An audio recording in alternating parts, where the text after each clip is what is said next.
Muitíssimo bom dia, manhã cinzenta, neste projeto de Veranico de Maio, né? Quem é que nunca tinha ouvido falar do Veranico de Maio, no Rio Grande do Sul, Porto Alegre, né? Hoje, dia 8 de maio, estamos aí às voltas com o famoso Veranico de Maio, né? Temperatura amena, bastante umidade, chuva prometendo, mas depois, a partir do final de semana, um final de semana muito iluminado, ensolarado, com altas temperaturas. Promessa de chuva só amanhã, hoje, ontem à noite choveu, hoje ainda o tempo bem nublado e provavelmente uma semana cheia de sol e luz na semana que vem, que esperamos que ilumine tanto a nossa aldeia gaulesa aqui, quanto todo o nosso país.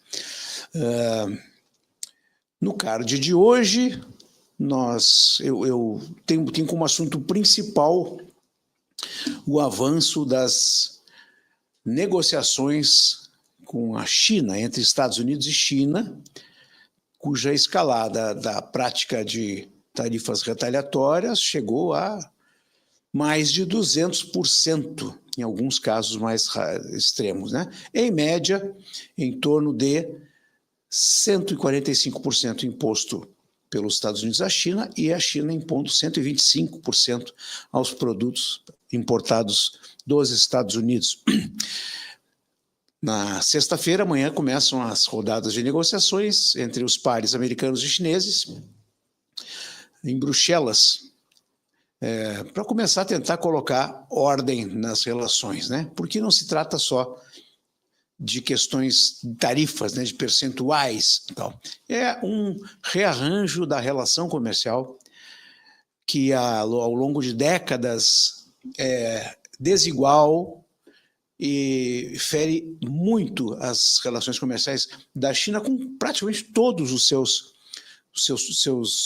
suas relações comerciais. A China impõe tarifas para importação e exige um comércio livre, né? A China rouba propriedade intelectual e exige direitos iguais nas relações mundiais. A China não tem tribunais capazes de julgar absolutamente nada com justiça, principalmente as questões e os litígios internacionais, e exige que as justiças dos países lhe deem voz e vez. Então, esse e outros desequilíbrios, não estamos nem falando nas questões envolvendo pano de fundo como democracia, direitos humanos, e etc. e tal. Isso tudo, não sei se vai fazer parte da negociação, mas eu espero que faça, porque está na hora das coisas serem mais ou menos novamente regradas. Eu vou receber hoje aqui no programa, com muito prazer, o professor, cientista político e especialista em relações internacionais. O currículo dele é gigantesco e eu dou as boas-vindas ao César Redel. Bom dia, César, tudo bem? Bom dia, Glauco, bom dia aos telespectadores, aos ouvintes da Rádio Brasil, do programa Mais Brasil Mundo. Prazer estar aqui com vocês. Meu amigo, ontem nós conversávamos e ficamos de tratar disso aqui no programa também, né? Tem dois assuntos que eu queria conversar contigo antes de nós passarmos para a pauta Estados Unidos-China.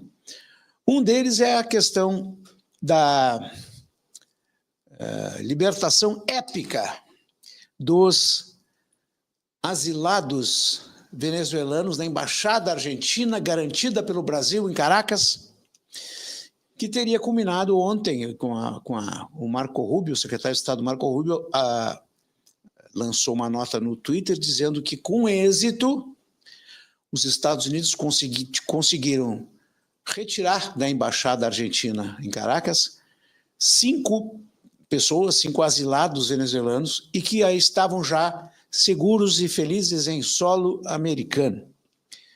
César, durante 400 dias, os argentinos esses pediram apoio ao Brasil. Por favor, nos ajude, nós precisamos sair daqui. Nós estamos há 5 meses sem energia elétrica na embaixada. Estamos sendo tratados como se fôssemos prisioneiros de alta periculosidade. E o Nicolás Maduro não deu salvo-conduto para esse pessoal. Bom, Nicolás Maduro viajou para a Rússia e o pessoal foi libertado, já está em solo americano. Tu tem alguma informação de como é que isso aconteceu, César?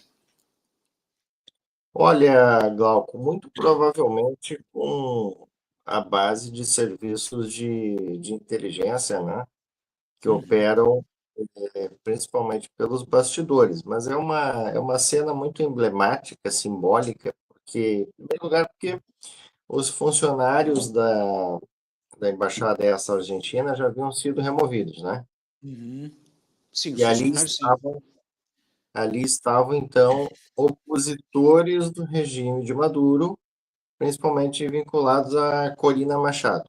Maria Corina Machado, exatamente. E essas pessoas estavam ali, né, aos olhos dos brasileiros que estavam com a custódia, ou seja, a custódia da embaixada é para manter a embaixada funcionando, controlando os arquivos, essa coisa mais Uhum. burocrática, né? Mas mesmo assim, aos olhos dos brasileiros, aquelas pessoas estavam sem energia elétrica, praticamente sem comida, numa condição quase desumana. Então, teve que Uhum. os Estados Unidos articular uma operação, né? Esperar o fantoche do Maduro fazer uma viagem lá para baixar a cabeça para o Coronel Putin, porque a Rússia e a China já compraram há tempo, né? A Venezuela. A Venezuela não tem nada a ver mais com o Maduro, né? O Maduro é só um fantoche que fica ali Uhum. brincando. E os brasileiros ficaram olhando essa operação e essas pessoas então foram para o território americano. Então, uma posição vexatória, né, para essa política externa brasileira, Glauco. Na verdade, assim, né, tanto Lula como Celso Amorim, eles acreditaram numa uma grande história da carochinha, digamos assim, que se BRICS está querendo fazer uma nova ordem mundial, né? Onde você não tem o dólar, onde você tem outras condições ali. Aí eles prometeram, não, nós vamos prometer para o Brasil um lugar de destaque, de liderança. Aí o Celso Amorim acha que vai ter uma liderança nesse processo, vai ser um grande articulador internacional e etc, etc. Na verdade, o Brasil seria apenas um peão nessa ordem de ditaduras. Mas ainda nós temos ainda freios, digamos assim, que impedem, né, que isso aconteça. Então, de um lado, nós temos os Estados Unidos, com um PIB de 28 trilhões de dólares, que é um PIB maior que o da China e o da Rússia somados, e é a única superpotência militar, ou seja, aquela potência que consegue atuar em distintos teatros geopolíticos ao mesmo tempo, coisa que a China ainda não consegue. Está tentando, Uhum. mas não consegue, né? Então, o que nós vimos é justamente a cena, né, de uma democracia tirando pessoas de uma condição completamente desumana, numa ditadura deprimente, sob os olhos ali de uma política externa decadente, que é a política externa brasileira. Bom, de qualquer maneira, estão livres, né? Os asilados estão livres. Inclusive, ontem eu assisti um espetáculo deprimente lá na Venezuela, o segundo em comando. Não sei bem qual é o título dele, mas ele é o chefe das Forças Armadas, chama-se Diosdado Cabello. O Diosdado Cabello tem um programa de televisão chamado Con el Mazo Dando. Con el Mazo Dando, mais ou menos, tipo assim, dando de porrada, dando com cacetadas, né? Então, nesse programa, ele fala que não eram 5, eram 4 venezuelanos e tal, e começa a dar um show de tentar explicar o que aconteceu debaixo das barbas dele. Porque, evidentemente, que a operação envolveu forças especiais americanas, e, evidentemente, que eles esperaram Maduro voar para Moscou, né?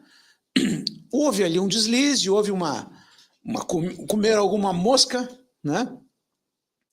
E o pessoal foi libertado, então, e foi levado para a Embaixada Americana e aí transferido para os Estados Unidos. Mas inclusive conta ontem no noticiário das redes sociais, que a gente acompanha nas redes sociais, que o Maduro estaria assistindo, porque o Maduro ficou apavorado com o que aconteceu estando lá na Rússia, ficou apavorado com o que viu, sentou com o Putin para assistir o Con el Mazo Dando, apresentado pelo Diosdado Cabello, e ligou na hora de lá dizendo: tira do ar já esse programa, encerra, para, não quero falar no assunto. E claro, quanto mais fala no assunto, pior fica, né? Mas César, deixa eu te perguntar uma coisa, que é um desejo nosso, né? E a gente lida às vezes com esse lúdico do desejo. Maduro corre algum risco no retorno para Caracas, depois dessa comemoração do Dia da Vitória na Rússia? Que estão lá toda a turma, né? Toda a turma dos BRICS e todas as ditaduras do mundo estão lá. Olha que maneira maravilhosa para resolver numa tacada só um problemão.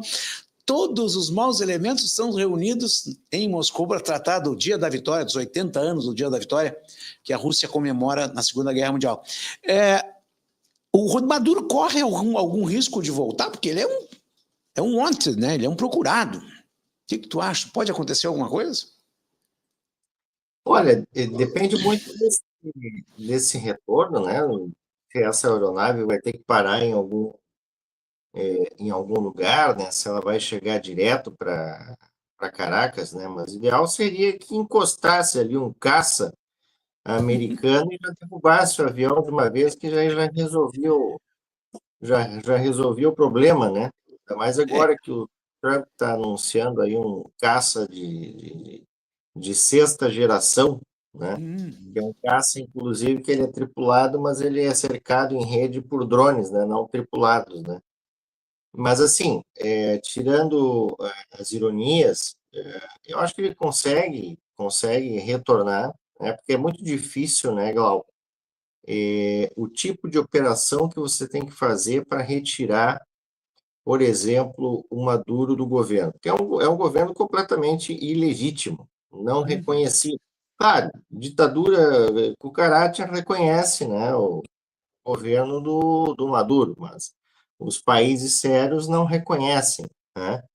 E aí ele tem a unidade, querendo ou não, das Forças Armadas, né? Porque ele vem fazendo, pelo menos, um processo de fragmentação, né, ou de fracionamento dos militares em grupos distintos, né, para que, em caso de possibilidade de rebeldia ou de guerra, justamente não haja uma unidade das Forças Armadas como resposta, porque elas justamente estão fracionadas. Então, isso é um problema também de inteligência, né? Mas seria muito, muito interessante ver um processo de derrubada de um governo completamente ilegítimo. Claro, seria muito mais bonito um processo derrubado pelo próprio governo, perdão, pela própria população, né, pelos venezuelanos, né, descontentes, evidentemente, com essa ditadura. Mas aí há essa reunião aí, né, do Foro de São Paulo 2.0, aí, que reúne os BRICS, né, e o Putin recebendo o Maduro, agora o Lula também, né, que ia resolver o problema da guerra da Ucrânia numa mesa de bar, como ele mesmo disse, vai lá visitar o coronel Putin também. Então são cenas deploráveis dessa política internacional, né, Glauco?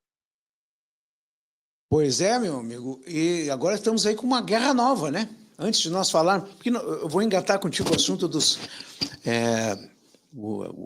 as Forças Armadas brasileiras, que hoje não tem dinheiro para comprar coturno, nem gasolina, nem diesel, querem comprar mais novos caças Gripen da Suécia.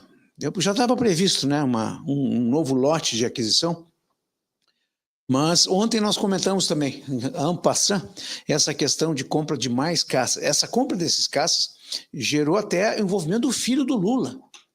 O filho do Lula, o Luiz Cláudio, o famoso PowerPoint do Luiz Cláudio, né, o copia e cola do filho do Lula, quer dizer, o Lula está tão inábil em termos políticos que, não obstante o irmão dele envolvido no talvez maior escândalo que a gente imaginava não fosse possível, maior escândalo de corrupção da história até então conhecida, agora quer voltar a tratar de compra de mais caças.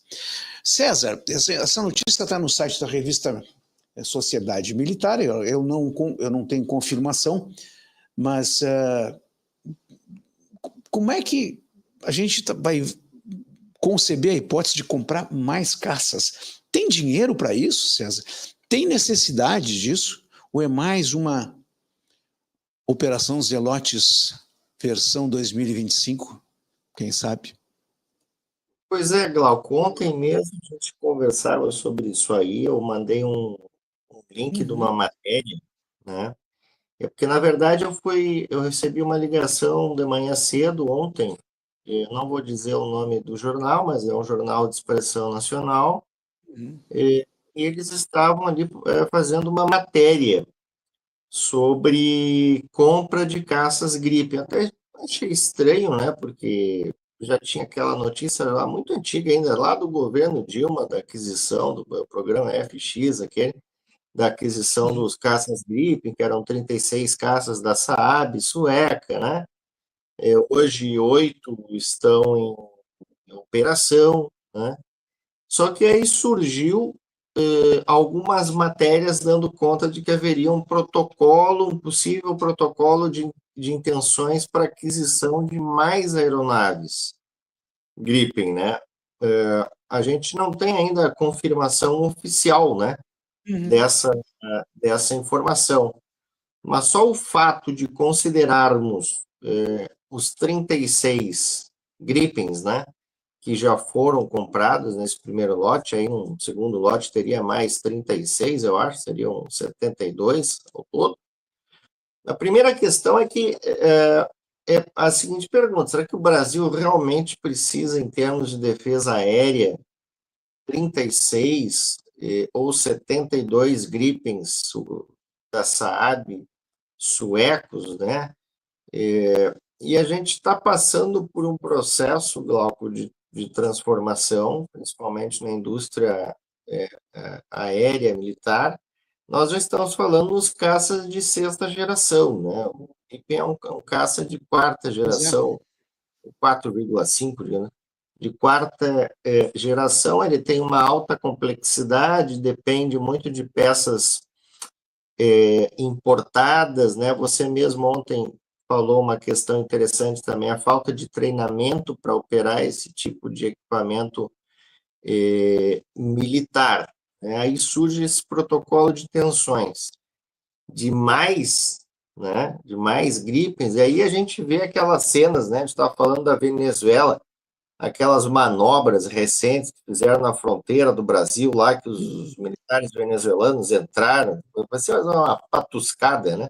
Entraram lá e saíram, aí nós temos uma fronteira seca do Brasil com a Venezuela gigante, e parece que não tem o mínimo controle sobre aquela fronteira. Então, se você não tem um investimento nas Forças Armadas em terra, né, o que justificaria, por exemplo, você ampliar ainda mais esse programa dos caças, né, do Gripen, né? Aqui a gente está falando daquela concorrência antiga que era o Gripen da Saab, o Rafale, né, da Dassault, francesa, e depois a Boeing também, que entrou muito forte, né? E agora está construindo aí um caça de sexta geração. Mas não sei, né? Teria que se verificar se realmente esse protocolo de intenções, até vi uma foto onde aparece ali o ministro da Defesa atual, do Lula, assinando o protocolo de intenções, mas não consegui verificar, né, se isso realmente... eu não vi nas grandes jornais também manchetes sobre isso, mas é algo que a gente tem que manter um olhar, né? Porque eu não sei se é o momento para isso, porque os recursos domésticos já são muito escassos, né? Você comentou isso também, né? Acho que você chegou a falar de não tinha dinheiro nem para combustíveis. Combustível de avião não tem dinheiro. Está aí, eu te mandei até um recorte da matéria sobre isso, né? Quer dizer, mas o que mais me impressiona é assim, esses caças teriam basicamente a função de proteger a fronteira hoje. A única que sofre alguma beligerância é a fronteira com a Venezuela, né? Mas investir para proteger a fronteira com a Venezuela chega a ser um assinte, é mais um desaforo, mas são tantos, né? São tantos desaforos que a gente... Eu só espero que essa compra não se conclua, que não se concretize, até porque não tem dinheiro. Nosso país não tem dinheiro para isso, não tem recurso disponível para isso, né? Mas comprar caça Gripen é mais um desaforo. Aliás, desaforo com uma nova guerra, né, meu amigo? Índia e Paquistão entraram em guerra, né? É uma guerra que nunca terminou, na verdade, sempre tiveram, né? Sempre tiveram seus conflitos, né? Mas agora a coisa está escalando, né? Já tem caças derrubados, inclusive estou vendo a foto aqui de uma aeronave perto da principal cidade da Caxemira, e a Índia lançando ataques aéreos, né, contra locais supostamente terroristas do Paquistão, e assim por diante. Quer dizer, temos mais uma como é que chama? Tem um nome para isso, não é um playground, mais um solo, né? Mais um local onde há conflito no mundo. Quer dizer, agora Ucrânia e agora essa guerra entre Índia e Paquistão escalando, e não vamos esquecer que os dois possuem armas nucleares, né? São Essa é a potências, grande questão, são potências nucleares, né? são potências nucleares. Chegasse a atualizar alguma coisa a respeito desse conflito? Na verdade, hoje de manhã somente eu li alguma coisa rapidamente, me parece, não estava confirmado ainda, mas que o Paquistão havia derrubado um caça Rafale Sim, indiano. Esses caças, o Rafale, são os mais caros, né? E eu até estava vendo ali, agora me fugiu aqui do computador, mas era um comparativo das Forças Armadas, né, em termos de aeronaves e coisa e tal. A Índia é muito superior, né, em relação ao Paquistão, mas é uma guerra que se dá ali a partir do embate de fronteira, né? Então, nós já tivemos baixas importantes. O Narendra não está para brincadeira, ele é um líder nacionalista, defende muito essa questão na Índia, né? Mas se continuar nessa toada, né, de você está derrubando aeronaves militares, aí sim a coisa pode complicar mais ainda. E é uma guerra que já se arrasta por anos, né? muito Décadas. tempo, né? Só que agora ela tem que justamente piorou, né? Então, acendeu um alerta vermelho ali na região. Pois é, era só o que faltava, né? Bem pertinho dali temos um choque iminente, talvez só, digamos assim, adiado entre China e Taiwan. Temos esse conflito aqui, o conflito Ucrânia e Rússia, nas palavras do vice-presidente americano J.D. Vance, disse, olha, as exigências que a Rússia está fazendo são muito pesadas, mas ainda assim eles seguem negociando. As demandas que a Rússia tem feito para o fim do conflito são praticamente as mesmas que foram feitas antes do início do conflito, né? Em que diziam respeito à ameaça iminente que eles entendiam que significaria a participação da Ucrânia na OTAN, né? E na União Europeia. Então, essas são as mesmas, é a mesma pauta. O Putin, pelo menos, tem essa consistência. É um malvadão, mas é sempre o mesmo, né? Não tem grandes variações de humor, né? É sempre o mau humor do Vladimir Putin, né? E a tendência é que ainda haja, para sair a fumaça branca deste conflito aí, acho que vai demorar muito mais tempo do que se imagina. Eu Meu acho que, amigo, diga lá. desculpa, eu acho que Não? demora porque basicamente são planos de paz distintos, né?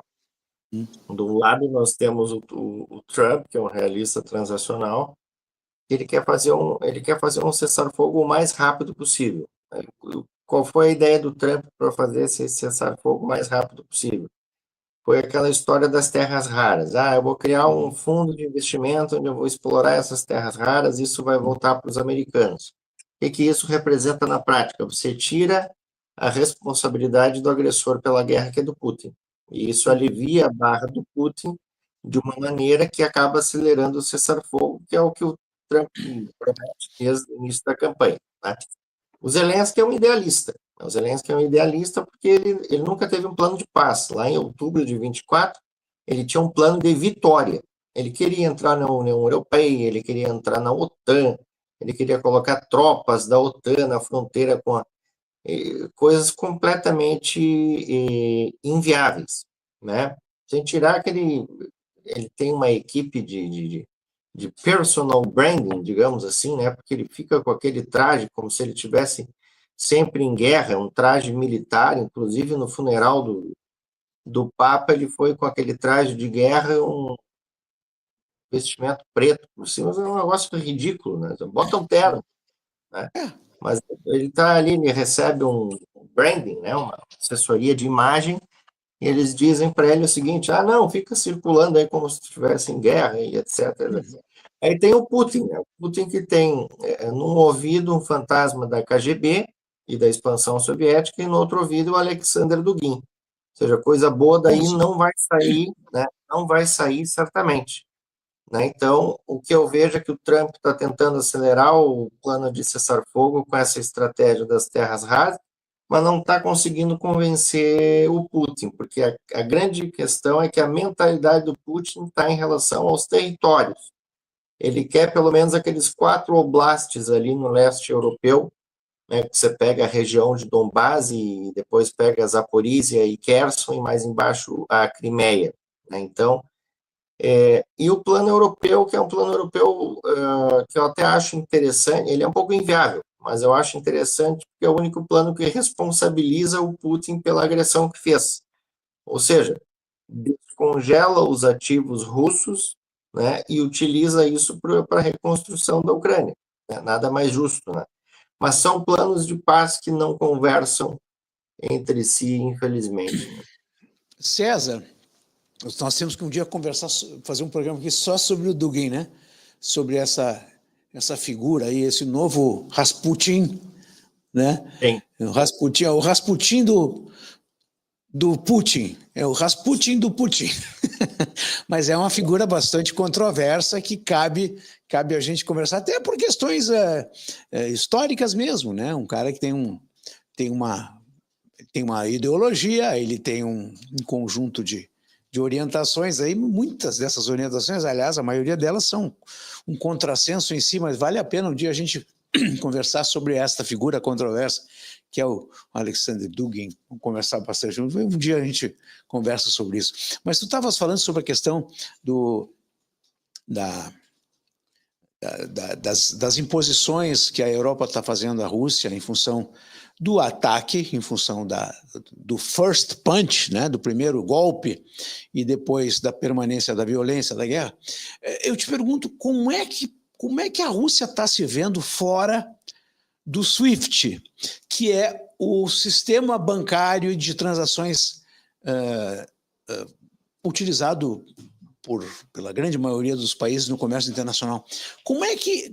Eu não consigo entender como é que a Rússia sobrevive altiva e altaneira com todas as restrições que vem sofrendo e outras que ainda vai sofrer, caso essa negociação de paz não avance. Tu tens alguma ideia de como é que...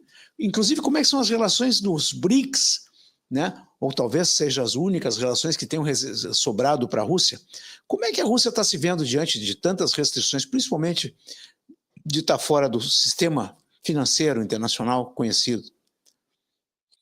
Que pese a Rússia esteja, digamos assim, relativamente fora do SWIFT, né, ainda tem países ocidentais que compram petróleo da Rússia, com dólar,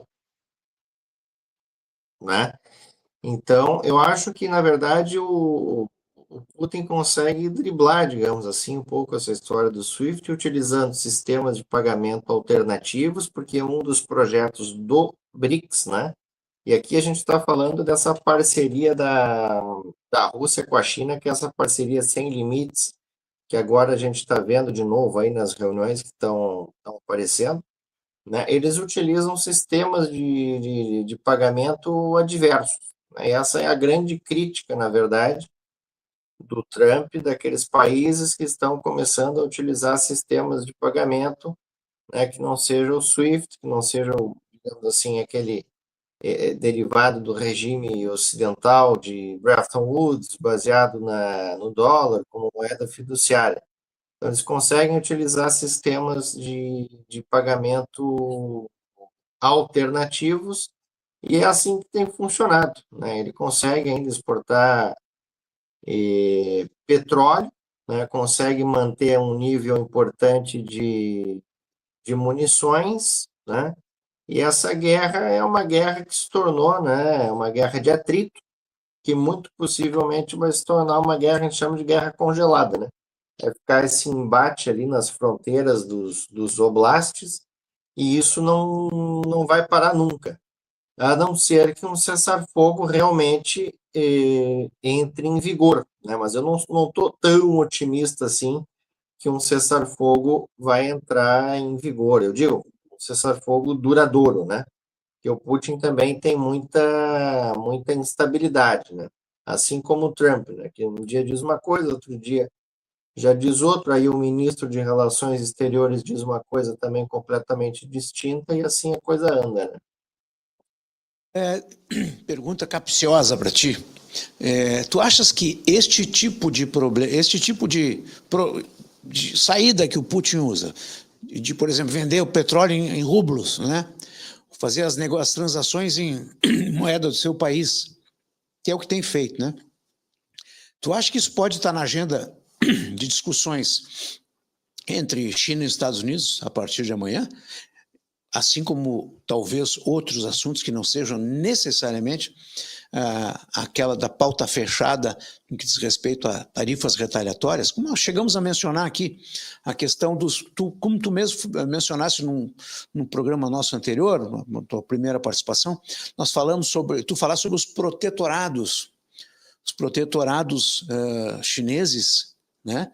Tu acha que vai haver o questionamento dessas medidas aí? Que a China, principalmente do Belt and Road, né, que a China implementou, tu acha que isso vai estar na pauta de discussão com os Estados Unidos a partir de amanhã? Ou vai estar só a questão das tarifas e o comércio direto?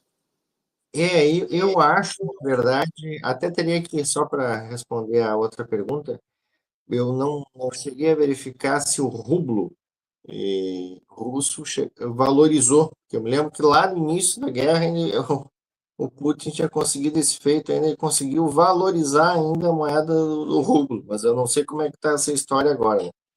Certo, Mas nessa reunião, eu acho que ela vai estar voltada exclusivamente para essa discussão tarifária, né? tá certo. Para essa discussão tarifária, porque a gente está entrando num momento em que há, de certa forma, um prejuízo para a economia americana, mas ainda incerto. Há também um prejuízo para a economia chinesa, que já não vem passando por um momento, digamos assim, bom, né?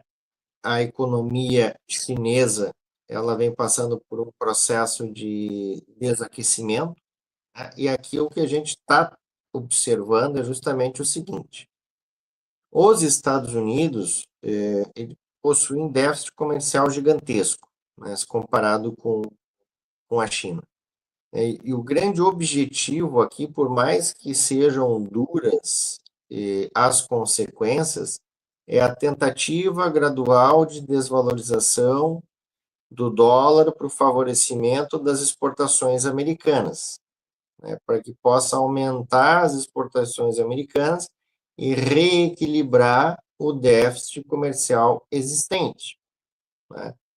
Só que agora a gente começa a observar o que vai acontecendo no cenário interno. A pergunta é a seguinte: será que essa estratégia do Trump de elevar as tarifas significativamente, isso vai levar para os Estados Unidos novos investimentos, novos empregos, né?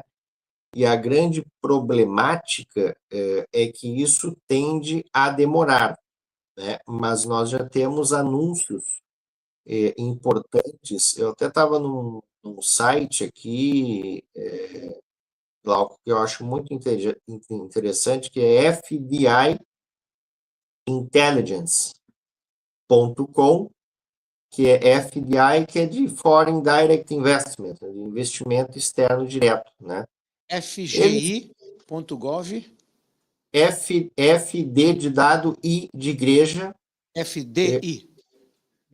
Intelligence.com. Aí lá você vai ter um tracker, né? Do Trump e o que tem acontecido atualizado, assim, dia a dia, né? Então, assim, por exemplo, muito se fala, né? O Trump está aumentando as tarifas, etc. Mas e os investimentos não estão chegando, as empresas não estão se instalando. E ali ele vai atualizando justamente o seguinte, eu vou dar alguns exemplos. A gente está hoje, é dia 8 de maio, né? Vou dar um exemplo aqui de 6 de maio. 6 de maio de 2025, né, na área industrial. O CEO da Mattel, indústria de brinquedos, anunciando investimentos bilionários.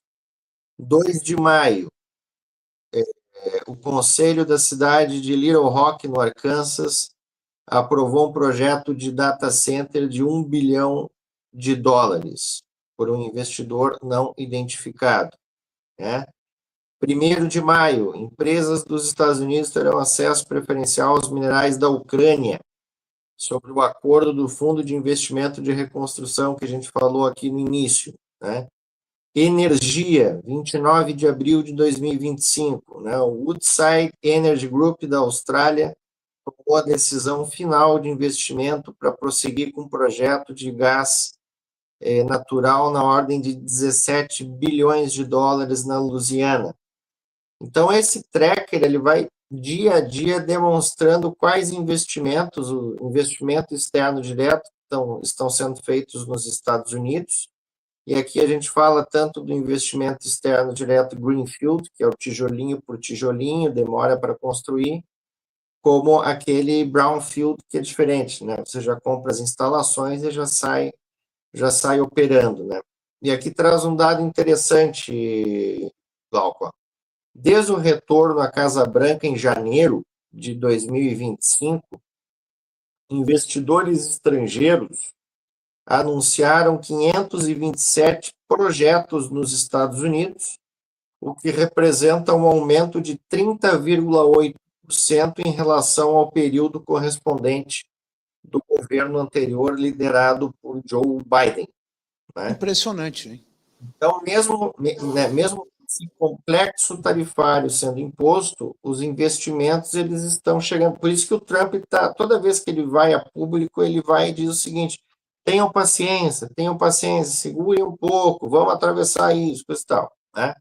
Em termos aqui de despesas de capital, até agora as empresas estrangeiras se comprometeram a investir 177 bilhões de dólares nos Estados Unidos durante o Trump 2.0, né, o segundo mandato agora, o que é 381% a mais do que durante o período correspondente do governo Biden. Imagina, 381% a mais. Impressionante.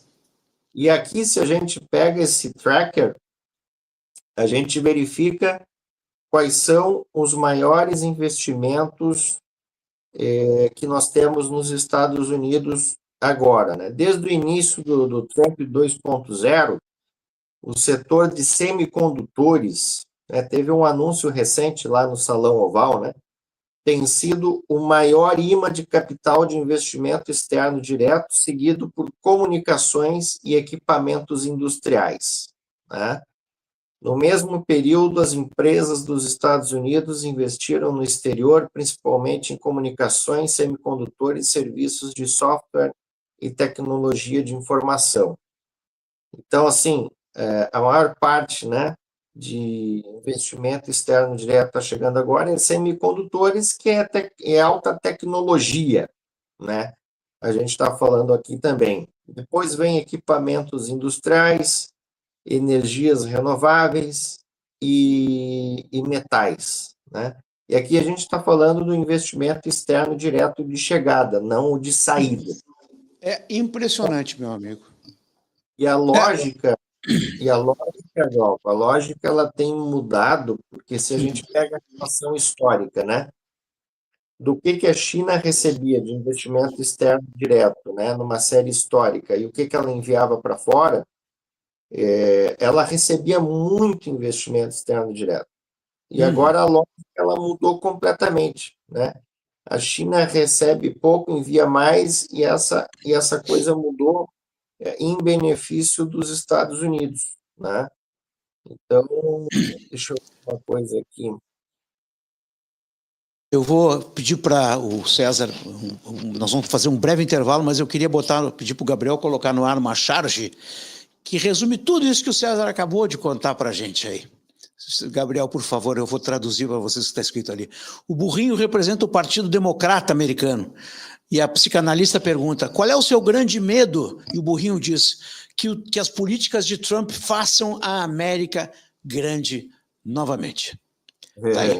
Esse é o resumo da ópera. Aos finais do Mais Brasil Mundo, pena que o tempo passa voando quando a gente está com caras como o César Redel conversando, que é um prazer. E eu agradeço já mais uma vez a presença, a generosidade de cessão do tempo do querido César aí, para a gente conversar. Mas vamos falar um pouquinho sobre China, César. As tarifas punitivas aí já geraram problemas, né? E é impressionante esse impasse comercial, né? Que está lançando tarifas, esse bate e volta de desaforos tarifários entre as duas partes, né? Estão fazendo com que a China, por exemplo, tenha um problema seríssimo de navios parados, né? Encomendas bloqueadas, e isso que o impacto dos aumentos de preços, por exemplo, nos Estados Unidos ainda não foi sentido por conta dos estoques que existem por lá, né? O número de navios de carga indo da China para os Estados Unidos caiu 60% em abril, de acordo com a Flexport, uma corretora de logística e frete. O JP Morgan estima que as importações chinesas para os Estados Unidos cairão até 80% no segundo semestre do ano. Uma queda de 60% nos containers significa 60% menos mercadorias chegando, disse o CEO da Flexport, Ryan Peterson. A reportagem da CNN, que é da onde eu estou retirando essa informação.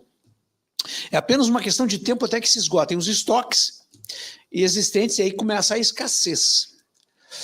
E aí, César, eu pergunto para ti, será que o mercado americano vai saber lidar com essa escassez? Porque é uma coisa que eles não conhecem, né? Daqui a pouco vai começar a faltar produto na prateleira, vai começar a faltar, enfim, das mais variadas origens, porque 80% de redução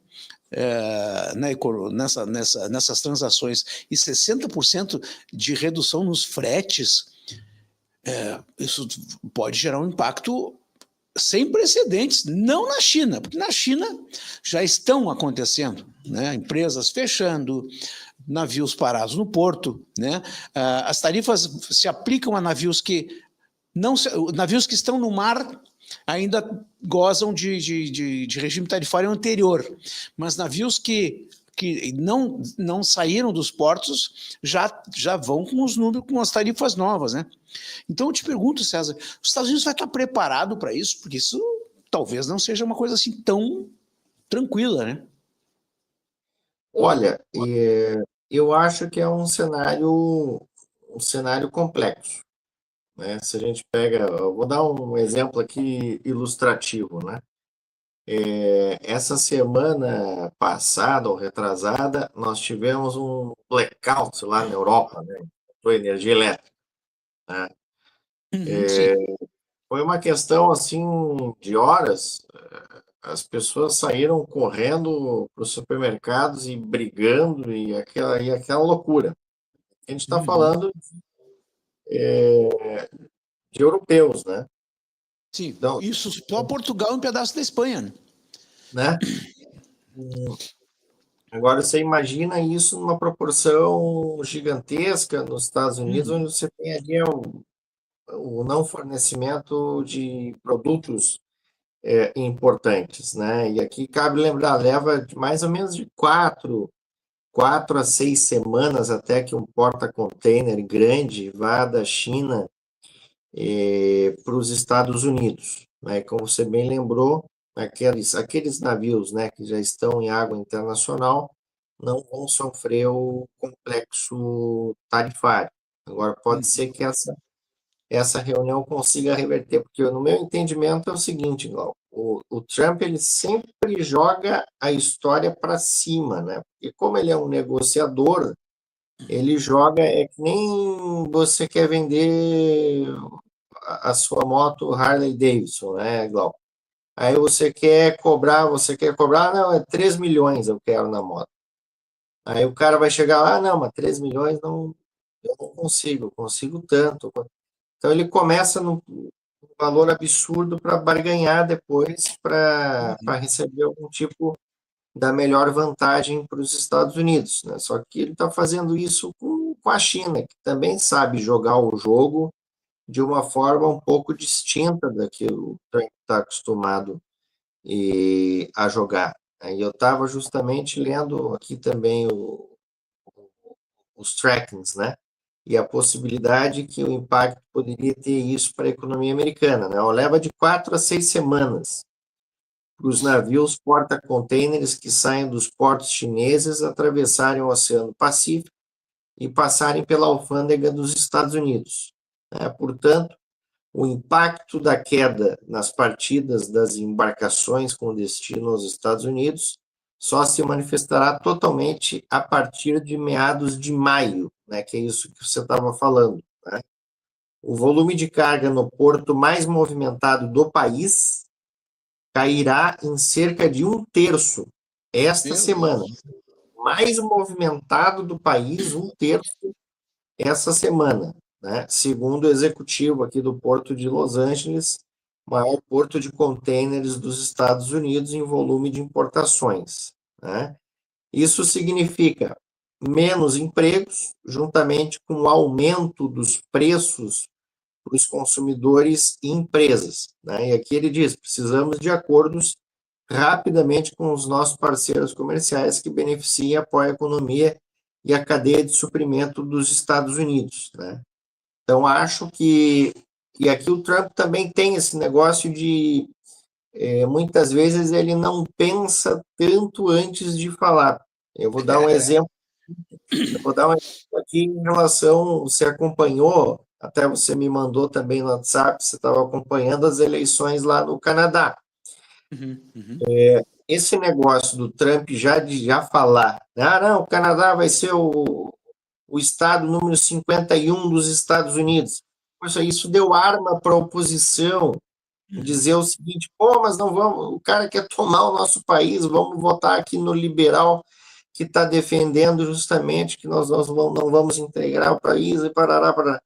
Então, muitas vezes ele acaba falando sem pensar, e se ele tivesse deixado para falar isso um pouco mais adiante, essa intenção que ele teria com o Canadá, a coisa poderia também ser diferente, né? Poderia ser que um governo mais pró-Trump poderia ter assumido o poder, mas não foi o que aconteceu, né? Mas eu acho que com a China vai haver algum tipo de gradiente, porque seriam tarifas muito altas, 125%, 145%, isso a gente nunca viu assim no histórico, né? E claro que mais os 20% sobre aço e alumínio, né? Tem mais mais, ainda. mais os 20%. Chega a 200% em alguns casos. E aqueles outros 10%. Claro que a China vem fazendo um processo também que a gente chama de falsificação de origem, né? Ela começa a exportar para os Estados Unidos a partir de outros países que não têm posição tarifária, tá? Malásia, Tailândia, eles utilizam países para fazer essa. Então, eles ganham nesse processo também, né? Isso é importante, eu acho que é alguma coisa que também vai entrar nesse tipo de conversa. Olha, vamos fazer um jogo justo aqui, né?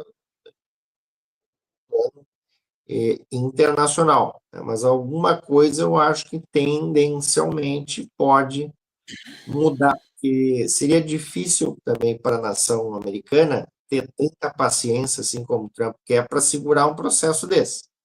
É um processo difícil, né? Porque depende do consumo das pessoas, né? E as pessoas elas vão ficando incomodadas, né? Então, isso leva muito tempo, Glauco, até que essas mudanças comecem a acontecer justamente por esse trânsito lento, né? Dos mares, né? Das águas internacionais, que o transporte marítimo é eleito, né? O transporte mais utilizado para bens comerciais, mas espera-se que chegue-se a algum ajuste, né? Há uma máxima, né, da ciência política, né, um encontro entre líderes americanos com líderes chineses, né, de perto ninguém é monstro, né? Então pode ser que alguma coisa se atinja, algum acordo possa se estabelecer, né? Não que eu Eu seja quero assim, fazer não tão otimista quanto, né? Mas algum ajuste vai ser necessário, né? Certo. Eu quero fazer uma correção. Eu falei que o encontro entre as delegações chinesa e americana seria em Bruxelas. Não, vai ser em Genebra, na Suíça, amanhã. E não em Bruxelas, essa sede do governo da União Europeia. Mas o que é uma coisa... Eu agora entendo que as partes vão sentar para encaminhar a solução desse problema, porque... em complemento ao que tu falasse há pouco, né, o Porto de Los Angeles esperava 80 navios em maio, 20% deles foram cancelados, como tu falasse, né? E essa semana, uma queda de 35% em comparação com o mesmo período do ano passado. Navios de carga que estão chegando são os primeiros a serem afetados, então, pelas tarifas impostas contra a China e outros locais. Claro, esses que saíram dos portos chineses, já diante da vigência da nova tarifa recíproca, né? O volume de carga baixíssimo, os avisos cada vez mais graves de turbulência econômica. Realmente, o Trump é mais uma promessa que o Trump está cumprindo. Ele disse que ia sacudir a relação comercial com a China. O desequilíbrio é enorme, se não me engano, os chineses exportam $500 bilhão anuais para os Estados Unidos e importam apenas 148 bilhões. É uma desigualdade brutal, assim, e não é de hoje, é de décadas, né? Então isso precisava de solução, até porque isso aí financia as molecagens da China mundo afora, né? É um processo de... eu vejo muita gente dizendo assim, porque voltou o protecionismo, isso é o protecionismo. Na verdade, não é exatamente protecionismo, é uma tentativa de recalibrar as tarifas internacionais e o jogo internacional. Os Estados Unidos estavam sendo bem bonzinhos, digamos assim, enquanto vários países estavam tarifando excessivamente os produtos americanos, os americanos não estavam fazendo isso, né? Só que agora o Trump também está tá jogando tarifa bem para cima, né? Pois é, meu amigo, estamos chegando ao final do nosso Mais Brasil Mundo de hoje, com o César Redel, que a quem a gente agradece muito pelas aulas, né? Porque a gente consegue entender melhor os movimentos do mundo a partir das nossas conversas aqui. E eu queria terminar o nosso programa de hoje agradecendo ao César, dando uma boa notícia. Uma notícia singela, vou pedir para o Gabriel que coloque no ar uma charge de ontem, que foi publicada pelo site da Fox News, que mostra lá o Snoopy voando, né? Agradecendo à Casa Branca, não é a Casa Branca, mas ao governo americano, pela exclusão dos cães da raça Beagle dos testes clínicos cruéis e a submissão que os cães dessa raça são submetidos em testes científicos, né? O PETA, né? O People for Ethical Treatment, uma organização que reivindica tratamento ético para os animais, agradeceu ao Trump por terminar os testes horríveis patrocinados pelo Anthony Fauci com os Beagles, né? Então, a PETA dá boas-vindas a essa nova medida, né? Que retira os Beagles da crueldade dos testes clínicos impostos pelo Anthony Fauci. É uma notícia singela, mas extremamente simpática. Eu sei que tem muita gente da nossa audiência aqui que protege os animais, que curte os animais. Então, vamos terminar com uma boa notícia. Está aí o Snoopy voando, livre, leve e solto, agora livre da violência dos testes clínicos. Meu amigo César Redel, muitíssimo obrigado pela tua participação, uma tua mensagem final aí à nossa audiência, esperando revê-lo brevemente aqui no Mais Brasil Mundo. Obrigado aos telespectadores, ouvintes, um grande abraço, estamos sempre à disposição, muita coisa para acontecer. Agora estamos esperando só a fumaça branca aí, né? É isso aí, esperamos para hoje ou amanhã, né? Hoje ou amanhã se espera.